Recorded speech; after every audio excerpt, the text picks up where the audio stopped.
Ja, welkom bij Neet op Vreed. Miljoen de theatervaststelling Het Geheim van de Kanselier is een groot succes.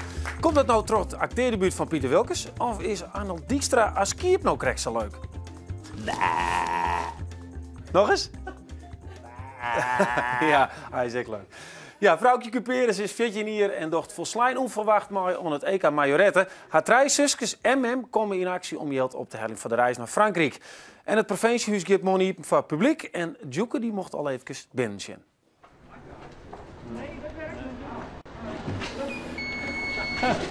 Dat is veilig. Hij zet een nachtje slip, maar uiteindelijk is er toch nog een reportagekamer die zenden we nu. Ja, Kees Smedema die vertelde over het boek. Die komt hier om het boek te praten van Redmar Smedema. De deer van zijn zoon is nou 2 jaar. Op 18 april krijgen 2 groepen jongeren spul in Club Q in Wartburgum. Daarbij wordt nevens justitie Redmar Smedema in het gezicht trekken. Het slachtoffer valt en krijgt verskate schoppen. Smedema gaat naar huis, viel hem net goed en stiet letter in het ziekenhuis. Het is voor het OM moeilijk om aan te tonen wie exact het letsel heeft toegebracht. Het Openbaar Ministerie woede vertochten uit Dan Woord, Broeksterwoord, Van Woorden en Dokkum als groep verantwoordelijk houden voor de deer van Redmar Smedema. Alle 6 vertochten in de zaak Redmar Smedema binnen Jood vrijsprutsen. Nevens de Leeuwarden rechtbank is net te bewijzen dat ze Redmar slijn of skopt ha. En ze binnen dus net verantwoordelijk voor de deer van de 16-jarige burgemer. Bij de een weer driehoed opluchting, bij de oor grote teleurstelling. Ja, dit is dan wat in de media west had 2 jaar. We hebben het in 50 seconden bij elkaar dienen. Wat jou schreeuwen, dit boek, dat is 2 jaar van jezelf. Nou is het waans die wie het 2 jaar de sterrenduif van je zoon. En je hebt Jerusalem, je vrouw en je zoon Sander. Dat ben eerst niet het boek krijgen. Ja. Had jouw vrouw het boek nou al lezen? Zit er druk in ondergang. Ja. Ze vond het heel spannend. Daarom moest het van tevoren net lezen. Want ze zei dan ook die misschien beïnvloeden je dat bepaalde passages er woord net ingaan. Want ze vindt het gewoon heel spannend dat een brede publiek dat lezen kan. Maar ze is er nou druk in ondergang. Ja. Is er al iets west waarvan ze zei, moest dit er nou in? Nee, gelukkig net. En hoe zit je hem te lezen? Ja, ze kennen het wel. Ze had nou een heel prettige herkenning. He, dus ze ziet dit, ze ziet dat. Ze leest ik maar minder emotie, merk ik. En wat ik tenminste een je en jij dan van oren missen. Die komen als het ware voor de eerste keer in dat jippere verhaal. En uiteindelijk zitten wij er al 2 jaar in. Ja. Maar ze leest ook zaken die misschien van je beiden wien. Ja. Maar uiteindelijk heb ik in het boek heel bewust gekozen om... toen ik begon, hier ik een aantal keren wel het gevoel dat. En uiteindelijk dacht ik van ja, nee, dat is net goed. Want ik kan net over haar gevoel praten. Ik praat over mijn gevoel. En toen werd ik wel een beetje onpasselijk van het aantal keren dat ik in dat boek scrollen moest. Maar dan wordt het wel duidelijk. Het is mijn gevoel. En wat hij een oors ervan vindt, dan had het om mij en mijn gevoel. En je zoon, heeft hij het lezen? Die is er mee bezig. Ja? Die had ik net van tevoren gelezen. Nou, ook maar hetzelfde reden. Van nou, het eerst maar gebeuren. Het is aanstaan druk, het ging geen kant meer op. Dan is het wel klaar. Maar krijg je wel nou waarom u te loon van nou, dit is echt uw boek om te doen? Ja, heel erg. Deze week, dat is, er komt af voor eens in. Want het is eerst spannend om überhaupt een boek te schrijven. Om het dan uit te gaan. De eerste keer dat zei van we gaan maar, dan is kijk of je die laptop hier met voor je de letters eruit. Dat vind ik spannend. Nou, uiteindelijk dan praat ze al om 1000 boeken proberen te verkeerpen. Nou, dan denk ik, ja, waar is dat boek nou en waar wil dat nou gaan? Nou, en uiteindelijk via de site ben al trein, heel 100 ben al voort en nu in de winkel. Ik kan zien Burgum op dit moment haast net omschrijven. Nou, dat is geweldig. En dan vind ik het heel mooi als ik zie hoe mijn vrouw en Sander, hoe die beiden extiepen in het verhaal. Waar zal je Jeroen bracht in Burgum? Dat heeft ze wel zelf dienen? Ja, het wil zelf dienen. Wel gewoon in de brievenbus smieten, dus net bij iedereen ombellen om het boek persoonlijk te gaan, want dat kost te veel energie. Dat kunnen we net om. Wanneer besluit nou, we krijgen ook dat we dosis mochten. Ja. Wanneer besluit nou om een boekje roer te schroeven? Nou, eerst waren er een aantal mensen die Jimmy zeiden van, dat moet opschrouwen en dan kiest het van die aanschrouwen en dat is goed voor de verwerking. En ik zoiets van, ja, maar ik kan helemaal niet schrouwen. Dus dat doe ik net. Dat is het proces verbouwstijl en dat. En toen zei een coach op een gegeven moment, die had ooit een keer Jimmy zijn, dan zie je een site als een kameel bist, maar dan was het dom geniesje. Maar de tweede keer Jimmy zei, dan was hij toch eens een keer achter het eerkrabben. Zei van nou, en als je nou de derde keer zei, dan was een zalenkeerpje en dan was water drinken in. Oftewel, neem het dan een keer aan. Dus toen ben ik gewoon eens een keer begonnen om te schrouwen. En uiteindelijk ontstaat dan het hele beeld van, goh, ik wil heel graag dat het Redmar net van neerstonden is. Dus ik wil het verhaal van hem en het positief van hem proberen terug te gaan. Nou, en uiteindelijk komt dat dan in een totaalbeeld. Dan zei ze van, goh, als ik nou uiteindelijk toch die bladskip terug aan ken, dat positieve. Als ik dat echt nog in een boek dwang ken en ik ken er dan per cent maar verzinnen, dan zoek ik die centenbroeken kennen voor een opleiding tot rouwtherapeut. En ja, dat kost iets van 3000 op ierbasis. Nou, dat heb ik net op het nachtkastje lezen. En uiteindelijk probeer ik op die manier, als ik die opleiding dat ik dwang ken, dat positieve weer trots aan. Aan oren ben en aan oren mis. Ja, want dan wil ik toch even naar het boek. Eerst even die foto. Die hebben we een heel stuk jongen. Ja. Zelfs 2 dagen na je versterende stiel op de Telegraaf. Hè? Ja. Dat heeft een dubbele gevoelens bij jou oproepen. Maar toch zit hij hier op een kaft. Waarom is deze zo belangrijk voor je? Ja, de foto op zich is net belangrijk. Maar dat eerst op een gegeven moment wel. Nou, ik denk ten eerste had hij in de Telegraaf staan, maar hij had bij Opsporing Verzocht en in orenprogramma's staan. Op het moment dat het beslist, dat het boek toch uitjuist. Dus dat de spanning was geweest dat een oor die verhaal eigenlijk is. Dan was ik wel graag dat het een prutte verkocht werd. En uiteindelijk denk ik bij van ja, maar hoe ken ik dat nou? Hier ik hier een mooi blauw plaatsje van maken, dan hier iedereen het boek voorbij rond. Ja, maar het is en nou is het herkenbaar. Ja, en dit is een foto hè, van hem met het petshop. Ja. Het is tijdens zijn examenfeest. Hè. We hadden verklaring en opheller toen. Ja. En dan had hij het zwart, want ze moest naar regalen, dus hij een zwart pak. En dan kwam hij waarom mij een grote witte hoort. Ik zei, wat systeem maar. Hij zei, die zet ik op als ik mijn diploma krijg. Nou, ik zei, dwars dan uit. Nou, hij had hem de hele tijd ophouden. Dus daar is die foto van. En die hier die zelf als profielfoto van huis deel zetten. En daar had de Telegraaf gewoon die mandjes naar de gelijk aanhouden. Ja, dus hij is daar wel herkenbaar. Ja. Dat heeft het haast nog wel hoe, want dat heeft je uiteindelijk een heel soort bracht. Hè? Ja. Ik wil even naar wat je dan opskreun in het begin onder diezelfde foto. In het feit dat je slachtoffer wordt van zinloos geweld heb je geen keuze. Wel hoe je als nabestaande met de gevolgen omgaat. Dat zou denk ik meer oer het leven wat jou nou hebt en je gezin als oer wat Redman hier. Klopt dat ook? Ja, als je Redman die had geen keuze gewoon, die had klappen gewoon en uiteindelijk is hij daar gewoon verstommen. En dat hij daartoe komt, dat kan iedereen ook komen. Schaar de kranten er maar op naaien. Elk weekend is in een kroeg is er volgens een keer schaanderij waar je toevallig bij Brutsen weer. Dan hoor je net die stoer te doen, maar je al in de buurt binnen. Dus wat dat betreft, hem is elkaar. En ik vind, maar dat is mijn eigen mening, op het moment dat je zei iets zo komt, dan kun je 2 dingen doen. Je kunt zeggen van, goh, nou houdt het heel even op. Maar voor mij is het dan 2 keer vries. Dan ben ik net alleen een Redman kwijt, maar ben ik mezelf ook kwijt. Ja. En dat maakt het me heel strijdvaardig om te zeggen van, volgens mij heb ik een keuze. En dat merk ik nou ook. Ik heb een keuze. Ja, nou, je zit je heel knap. Hè. Je hebt het heel goed opskreun. Ik denk dat ik het eigenlijk een paar uur uitlezen heb. Maar wel dat ik een paar keer dacht van, ik lees het even aan de kant. Wat hebben die mensen wat horen? Dan zit je rekken hard aan tafel. Ja. Arnold, toch is jonge jongens, af 18 hier, die ik in die stap leeft hier. Ik heb een jongen van 18 en een famke van 15.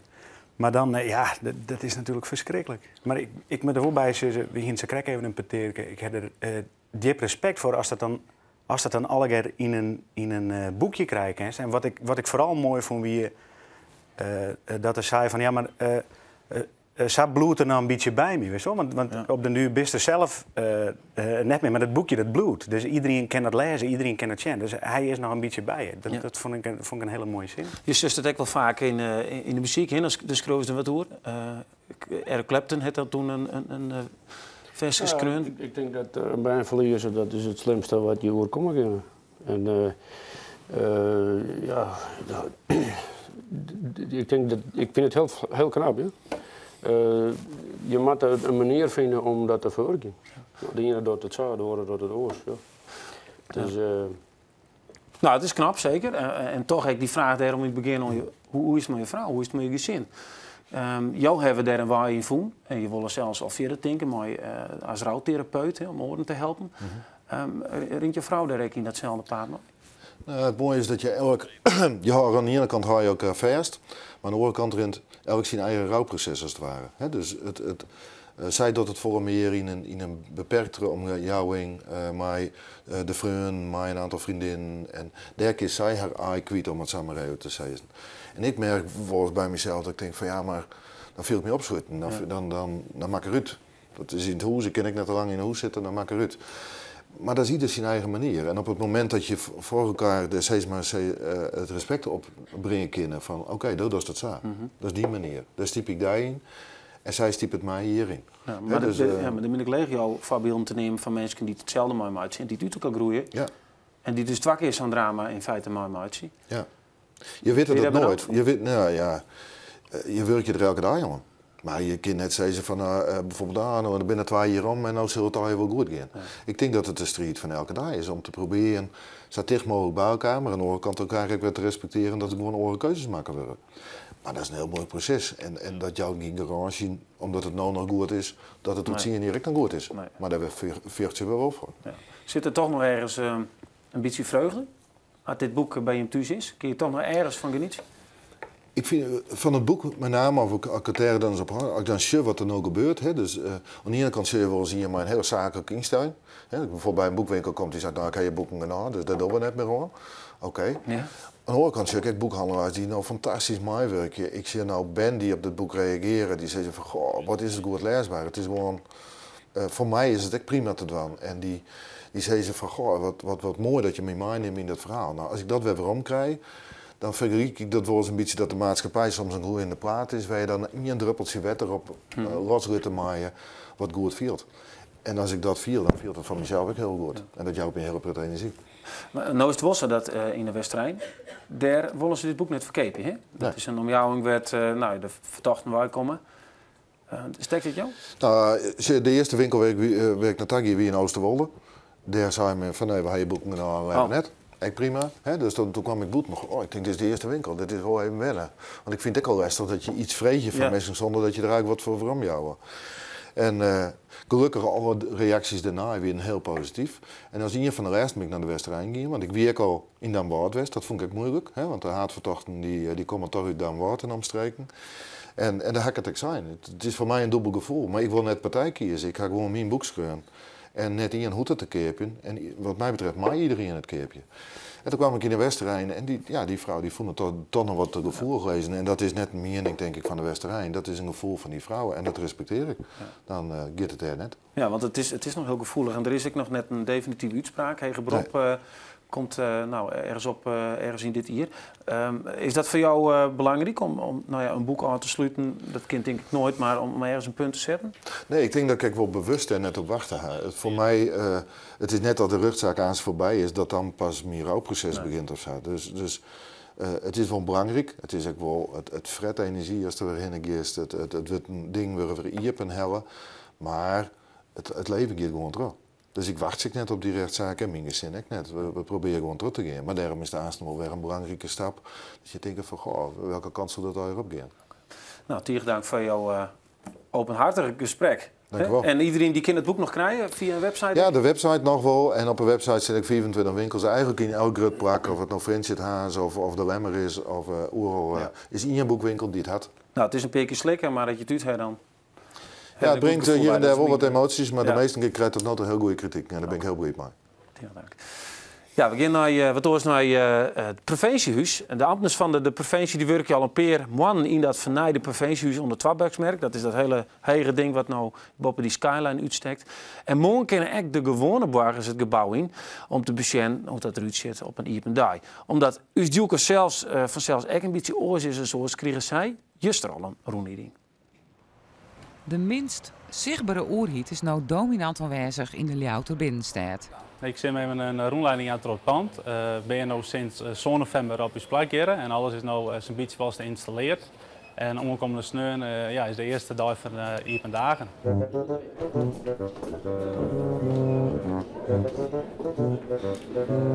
Dus het restaurant kiest daar het buffet daar, kiest zelf aanrekenen. Het is net meer dat iemand achter de kast zit, dus al je zelfvoorziening op. Verschillende afdelingen, verdiepingen. Lijkt het heel Iepen, hè? Eerst weg. Het is echt, meestal aan de oerzicht. Het hele pand is duidelijk. Kijk, dat het gewoon Iepen voor iedereen is, dat het toegankelijk is. Dat is net meer al afsluitende ruimtes had, zodat iedereen in gesprek is gaan bijvoorbeeld. Dit is het smoeke hoekje, kwart? Hier kunnen we rustig zitten krant lezen of even een oerlis of een lekker een hapje zitten eten. Dus je hebt wat rust door die doeken. Het is ook wat meer geluidsdempend. Waar gaan we nou heen? We gaan nu naar de tweede verdieping. Hier weer op de tweede verdieping. Daar is een aantal afdelingen. En dan staat die kant ook. Dus mensen hebben geen versplak? Nee, iedereen werkt in principe gewoon flexibel. Want ik kan elke dag ergens anders zitten. Wat bijvoorbeeld op mijn afdeling. Gebeurt dat ook echt? Ja, dat gebeurt ook wel vol. Ik zit zelf bij facilitaire zaken en ik zie wel dat mensen daar wisselen, dat het net elke dag hetzelfde is. Dus mensen kunnen geen persoonlijke dingen op bureau hebben? Nee, dat met elke dag met iedereen zijn eigen spul weer op, Romy. Dus foto's van een vrouw of man? Nee, dat mag niet meer. Nee. Moet hem maar weer in de koffer? Dat weer in de koffer, ja, in de flexkoffer of in het kluisje laten lezen. Dus eigenlijk een soort oergang kort? Ja, klopt. Je kunt echt, je ziet de publiekszaal, dat is beginnen groen. Als dan die kant op is, dan gaat het richting de uitgang. Zullen we naar de zonderetage? Een mooi overzicht van hoe de stad. De zonderetage, ja prima. Ja, dit is het hoogste punt dus. Ja, het hoogste punt waar mensen kunnen werken. Wij hebben het mooiste uitzicht. Ja, even deze keer. Nou, dan kom je haast meer een werkentaartje hier zitten. Dan gaan we nou weer om naar de tweede. Dan gaan we naar het monumentale pand even, dat hebben we laten zien. Dit is het Steertenzeel Ja, dus? dit is het Steertenzeel. En hij is oud, maar ik ben naai dus? Ja, ze hebben hem helemaal gerestaureerd. De bekleding van de bankjes stoeltjes is al op naidingen. En verder is hij nou zat ik altijd weer. Een frisse luchtheli? Ja. Ja, hier zit dan het naaigedeelte. En dan zit de oergang in het oude gedeelte gaan. En hoe daar kan gewoon iedereen die het wil, een keer terug heen of fietsen. En die kan het pand ook vanuit de buitenkant bezien. Ja, man, dus kan jou het gebouw ook bezien tussen 10 uur morgens en 3 uur middags. Ja, vrouwtje Cuperes en mem zit hier aan tafel, mooi een prachtig pakje aan. Want vrouwtje doet mooist mooi dan onder het Europees kampioenschap Majorette in Frankrijk. Ja. En dan heeft nou, de kleren om. Wat is dit eigenlijk voor ding? Sneeuwvlak. Ja. Hey, maar er is een probleem, hè? Marjeelt, Ja, toch? ja. Vertel eens, wat is het probleem? Nou, we moeten zo'n €120 betalen. Dus hoeveel? Ik moet zo'n €120 betalen. Door zelf? Ja. Heeft dat op die rekken staan? Nee. Nee, want vertel eens, de best Nederlands kampioen worden. Ja. Hoe ging dat? Nou, ik moest dus naar het NK, maar toen wie ik kampioen werd, maar in die klas dat is net naar het EK. Dus toen weer in de oorklas weer in uitvallen en toen mocht ik wel. En toen naar het EK en toen kwam hier het probleem van, hey, dat is wel leuk naar Frankrijk, ja. maar hoe betel je dat? Eerst wel in yoga-stemming, want ja, dat is een prachtige koers voor haar. Maar ja, dan komt inderdaad dat om de hoeken. Dus zij moet wel zo'n €100 betalen. En voor u als begeleiders zit er echt een aardig prijskaartje aan. Lieke goed. En omdat ze nog minderjarig is, maakt er sowieso ook hier mee. Ja, maar hebben we net een bond die wat betelt? Ik bedoel, als die Nederlandse voetballers van u zo naar Ja. EK gaan, dan is het geen enkel probleem. Ja, nee, die voetballers krijgen gewoon betalen voor het voetballen. Ja. Nee, de bond die regelt alles. Ja, maar dit is dus een beetje hetzelfde van dat is een hinder krijgt, dus gek op hinders, maar dan wennen ze die in een flat. Ja. Dan zet hem maar in de gong of zo. Ja, redden maar mij. Ja. En wat, dit was er toch in, toch, of net? Ja. Ja, hoeveel is het nog wel? Nou, we hebben hier de flesactie, dus... Een flesactie? Ja, vertel dat eens. wel goed haakjes. Nou, we hebben maandje haak mijn vriendin hebben briefjes omgebracht. Het wordt heel veel gedaan en nu ben ze aan het ophelden. Ja, want er zit bij de ritmische... Rhythm Girls. Rhythm Girls, en daar zitten die zusjes ook bij, en die staan achter. Hè. Dan heeft 3 zusjes en nog een broertje en die rent ook vooruit op het korpsleuk, of heeft hij altijd die bedienen? Hoi, dit is Anneke, hè, 20 jaar. Ja. Daar heeft ook nog een rol aan in Frankrijk, toch? Nou, net echt. Wat? Nee. Dat is toch mooi? Ja, ik ga wel mee, maar er is een oor die het heeft begeleid, zodat wij van haar genieten kunnen. Is dit een beetje de Zonderland-familie? Alleen nog dan met een stokje gooierij? Ja, maar weet. Ja? Maar vertel eens even, waarom is zij zo goed, vind je hier? Ja, ze doet het hartstikke goed en haar routine is die perfect op TNK en dan win je. Ja. Durkje, dus dat het ook al? Ja. Dat is het alweer. En hoe heet je zo'n ding omheen smieten? Dat weet ik niet. Gerda, 18 hier? Ja. Wat ben je de hele dag aan het wandelen bij hem thuis? Nou Hoe ja, gaat dat? we oefenen natuurlijk echt wel, maar ja, het gaat net altijd lekker goed. Er is Goed altijd binnen. wat... Oh, ik wil binnen. Ja, ik wil binnen. Er zit ik altijd niet in het plafond. Nou, dan krijg ik net, maar de sneuvelje en daar wel eens wat. Ja. Maar wat prachtig net, hè, van die zusje. Ja, ik ben Heb je heel hem zelf wel eens trots. naar een EK geweest? Nee. Nee? Nee, is de En- eerste. Doe maar. Nou, dat vind ik heel knap van mij. Nou, we moeten maar even wat van die zin. Maar dan was ik wat doorzetten, een website. Leuk, toch? Ja, we hebben een website en daar komen dan alle sponsors eigenlijk nog op. En wat met mensen, Jan, om dat schitterend te zien? Weet ik net. 5 euro, 10 euro. Alles is welkom. Ja. Had de mem nog eens even op vakantie ernaar? Hè? Wat geld? Nee, dat mag maar net. Okay. Nee, maar het zou fijn wezen. En daarvoor is die website ook. Dat de sponsors die kunnen we daarop zetten en dan komt het altijd weer terug. Okay. Nou, ik wil wat actie in de tent. De sneeuwvlok, die moet ik mooi? Ja. Nou, start de muziek. We hebben ook een heel minuutje en dan kist al even skitter. Die beneden op vreed. De lamp, die me vrij duur, mem. Zal ik maar even zeggen. Dan moet er nog een website erbij. We willen wel verzekeren. Nou, kom op. Gaat-ie, hebben we muziek? Horses prance through a silver storm. Goed, man. Figures dancing gracefully across my memory.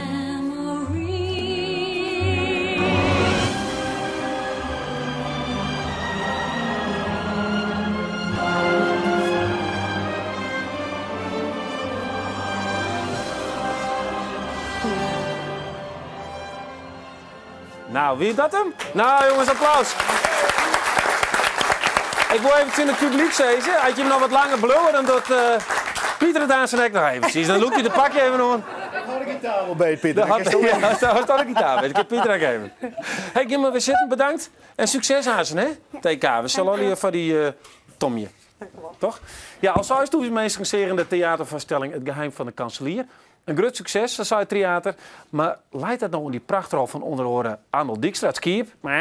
Of toch de populaire Pieter Wilkes, die het, in dit stuk zijn acteerdebuut maakt? Scherp als de blik van Bline Arend is het mes dat je rond twee kanten snijdt. Zal het merken volk de kanselier oorwinnen en wordt de huid van Kuiper eindelijk bevrijd. Rekken of er nooit, er nooit of rekken. Het leven is geluk, het leven is verdriet, het leven is gevaar, het leven is geniet. Ja, Arnold, kist dit wel? Als ik nog even de Skiep bij die oproepen had? Ik shot nog maar even voor me. Ja, dat wist net wat vregens. Hè? Als er op Skiep oproepen, dat is de... Nou, ik ken dat zo. Als dat graag wordt, ken dat. Pieter gaat aan zijn majoret dan, dus ik is dan nooit Skiep. Nee, dit kan het krijgen. Als je graag dat ken. Dan zei ze me. Dan doe je even een interviewtje met Pieter en dan ben ik Skiep. Dat is prima. Nou, dan doen we dat eerst. En Pieter, want uiteindelijk, voor die, deze man doet alles al. We kennen hem van televisie. En theater heeft hij al heel veel rollen spelen. Maar voor die wie het eerst. Langzaam ook Skiep, hè? Ja, dat is langzaam. Hoe wie het voor die, Pieter, om tussen dit soort mensen op te treden en die eerste musical? Als je gewoon kook ik wel. Dus ik wist wel een beetje wat bij te wachten hier, wat voor een stel idioten dat ik bij me binnen. Maar hij had altijd wel de slimste. Hè? Ja, daarom heb ik een bouw gezet. Maak je de hele regie, maak je veel van die. Ja, dat mag wel. Dan maak er niks uit. Geef maar even terug. Nee, maar hij maakt je dus de hele tijd om. Gaat het in de vaststelling extra? Mag ik eerlijk wezen, het is een vreselijk acteur, die Pieter Wilkes. Ja, ken je het net? Er is net mee te werken. Nee? Hij wil blauwe M&M's heen klijken, maar hij wil Jack Daniels whisky. Hij begint net dat er 100 Jack Daniels? Wat dan? Nee, Boostmills. Oké, die merk ik. Nee, ik gaat helemaal prima. Ja. Want ik jou die met de dwan als de muzikant bent en de is net de things net als een acteur van dom maar. Als ze nu zeggen spelen Skiep, spelen Zwierm. De gekste regieonwijzing die ik van een regisseur kreeg, wie speel je maar nou Gurk? Ja, hoe doet dat dan? Ja, geen idee. Je ging in de zaal uit en zei spelen nou Gurk, je komt terug. En ik kwam erom en ik stond. Nou, dan ben je nou Gurk. Ja. Maar hoe is net de kleur blauw te spelen, Peter? Nee, maar ik net niet. Nee. Maar die rol, want er zijn 6000 mensen in het steek jongen. We hebben ook een flat jongen. Wat is die rol krijg in dat steek? Nou ja, ik ben een beetje, je weet, nou acteer ik helemaal net. Dus ik ben, gelukkig. Ik ben wel krijgen aan, dan ben ik wat blind, maar soms ben ik gewoon uit blind. En dan ben je de blinde verteller? Ja, dus Bernalef, zeg maar. Ja? Maar dan als cowboy. Ja, als cowboy. Dus ik hoop, ze nemen mij ook wel eens het skiep. Ik loop nou wat naar gitaar. Ja, dat mooi wel, dat mooi wel. Maar de versjes, vertel ik het verhaal wat onder elkaar. En of ik vul het wat doen. Ja. Ja, dat is wel mooi. Ik zou er wel van. Maar wij in de zaal blijven. Ja, maar gaat dit nou de hele tijd zijn? Ja, in de kleedkamer begint het al. In de kleedkamer begint het... Oh, ik stel nee, maar ik blijf Nee, in de kleedkamer begint het eigenlijk al, ja. Maar wij hebben een gedeelde passie, Pieter en ik. En dit is trouwens wel leuk. Ik heb het beeld op. Maak een stukje, want ik show dat heb ik altijd graag wil. Nee, maar dat is de minuut qua tekst. Oh. Die komt aan ze nog. Dat is die grote man, die zit er in het publiek. De minuut is deze week van Skipper. Dat is wel leuk, dat werk was toch. Ja. Zou wij jong wisselen? Nou, dat zou wel kunnen. Als toen in Dokkum is, want de spelen ik denk nou al. Nee, maar ik ben wel aan de minuut, hè? Nee, we zijn nog net. Maar als er nog meer oude hoeren staan, dan komen we helemaal net om je verhaal. Maar met ik dat serieuze... dit is wel leuk, joh. Wat een makkelijk vak hier. Ja, wij moeten alles uit de holle doen. Maar ik moet u de holle leren. Die vraag is in de rek op. Ik ben wel breed als het ook correct dat wij nog hier staan. Nee. Ons zit ja, denk ik op mij. Ik maak nooit weg. Zullen wij ons even een vestje maar vinden? Dan heb je misschien wel wat lijn erin. Dan kun je toch niet rol lekker wat krijgen. Oh, dat is gewoon wierd, jongen, dit stuk papier. Ja, maar een skier heeft er ik in droegen, bek. Wat is dit nou wierd? Ja, dat is wierd, een skier. Dit is de laatste minuut van het vestje. Ze kennen van elkaar terug het vuur. Oké.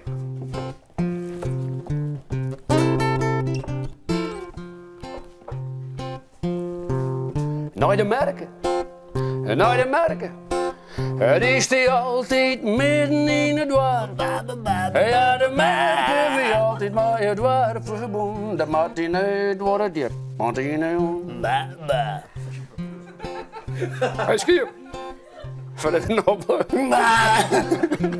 Oh, weer een vrouw. Maar ze weten het heel dat zo'n beginnen. We brengt het famke dat ik de naam, dat hield ik net van weet. Nou ja, misschien weet ik de naam wel, maar wil ik het dan net zeggen. En hij is jong terug, hè? En vier ik zou de spanning al iets weet je. Je hoort het naast hem meer. Kom op, Arend, hoe iets nou? Dus. We brengt het famke dat ik de naam, dat hield ik net van weet. Hem heren. Nou, applaus. Ik zet de knop even een minuutje. Ja, even skiep hoor. Want nee, we hebben je vragen omdat het een succes is. Heeft u dat het gevoel dat dit nou een van je succesvolste vaststellingen is? Ja, het is wel een van de leukere voorstellingen. Ja? Lees eens uit. Nou ja, de merk staat meestal. Een scène waarom het zo leuk is?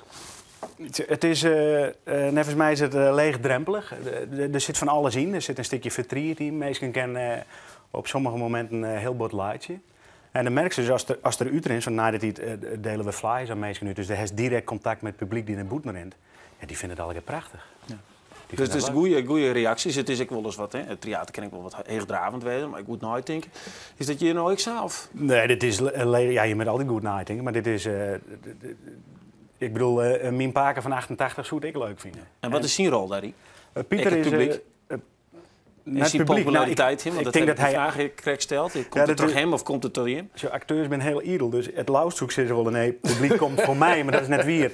Het is absoluut een meer. Het is een combinatie van dingen. Er zitten een heel soort dingen in waarom het mensen het leuk vinden. Of waarom het mensen komen. En dat ben dus de vestjes, het is het verhaal, het acteren, het alles mogelijk hoor. Eigenlijk zit alles direct in. Het is een hele mooie combinatie. Ja. En Pieter die is verteller in de voorstelling, dus die doet wat er heel goed kent. Dat is een mooi verhaal vertellen en onderstreken dat mijn muziek en dat is mooi. Maar is hij stadig of krijgt wat meer een acteur? Ze stadig aan wat een acteur, ja. Ik maak je me haast zwaar. Ja, wat dan best net een man, Pieter, van nou holla die hupsakee en de schaamte voorbij. En... Ja, ik wel. Ja? Ja. Het zuiden terug, net altijd. Maar. Dat ken je wel eens heel goed maken. Ik hou van een feestje, hè? Ja. Vertel eens dan. Nee, je kunt er een verhaal om. Als je alleen de klaak in me binnen, dan... Nee, je kan het alles vertellen. Maar Pieter die zong prachtig, maakt het mooie muziek. Ik maak er tussendoor bletterje, mooi wit trouwens, bletterje. Dat doet me denken aan de Finse kanspringer Rolf Valk bletterje, daar moest ik heel wat aan denken.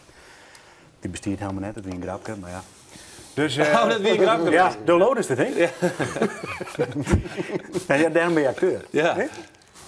Nee, maar Pieter die doet dat heel goed. En, we hebben Protte Willem mee snel. Dat is leuk. Ja, we hebben een leuke groep. En is het een vervolgwerk? Zo is het vaker op het podium hoor? Ja, het mag wel bij me passen. Maar ja, ik zou wel weer eens 6 doen, zeker. Ja. En dan ik wat meer acteren en skiën bij jullie?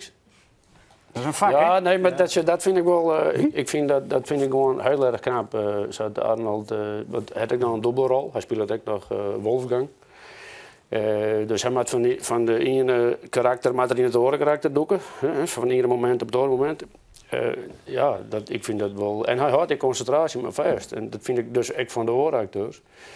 Ilko had ik toch wel een rol die een soort energie kost. Ik vind ik heb een soort respect gekregen voor het acteervak. Dan krijg je hem wel stil maar. Ja, dan krijg je hem stil maar. Het gaat even door, maar dit nog ik ben zuur emotioneerd. Ja. Maar het is ik wat gewoon een skip. Jongen, doet de regisseur en zei: Arnold, jij speelt schaap. Dan heb ik alleen maar naar. Ik denk, ik hier voor Macbeth spelen, de titelrol en toen een skip. Hoe ging dat dwaaien? Hoe speelde zoals nieuws zoals spelen een augurk. Ja, dat gaat mij te veel. Ik zou echt niet weten wat ik dan doe. Maar zij spelen dan een augurk. Ja. Nou jongens, Joen nog een vaststelling in... Jong in Dokkum. Dokkum. En de laatste vaststelling is Nijenwieke Snijn in Koudem. Dus de meesten kennen het nog even zien. Okay. Ik zoek vooral het meesten. Ja. Dat is het skiep komt uit nog even waarom. Na de minuut. Het krijg al even nog gewoon. Gaat over het IFKS-koetsje De Jonge Rijn. Ja, hier is de microfoon. We allemaal taskers. Jeetje mina. Zeg je dat ik lang ben? Ja. Nou, zeg het maar, wat was het? Mijn naam is Erik Jonker.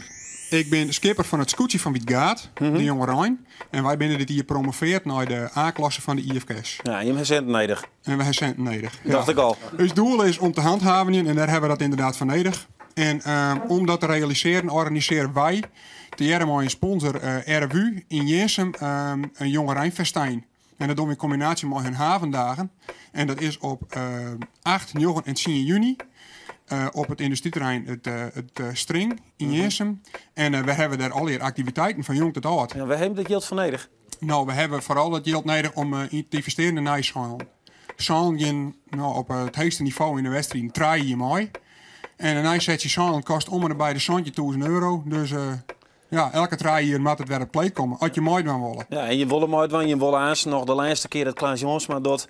Wil je hem dat jaren natuurlijk? Jazeker. Ons doel is om op het podium te staan in de tenten bij de IFKS.